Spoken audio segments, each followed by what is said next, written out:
Rai, 19 avril 2011.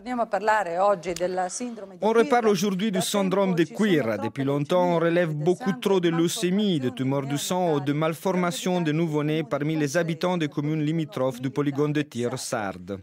Les causes possibles sont multiples, mais les enquêteurs penchent pour l'uranium appauvri, un matériel toxique et radioactif répandu non seulement par les tests militaires, mais aussi par les opérations de démantèlement des armes et munitions périmées. Comme tous les isotopes de l'uranium, l'uranium appauvri, utilisé par l'OTAN depuis un demi-siècle malgré plusieurs tentatives de le déclarer illégal, est chimiquement toxique une fois pulvérisé et il émet pour des décennies des rayons alpha qui, bien que peu pénétrants, restent dans les cellules et les endommagent.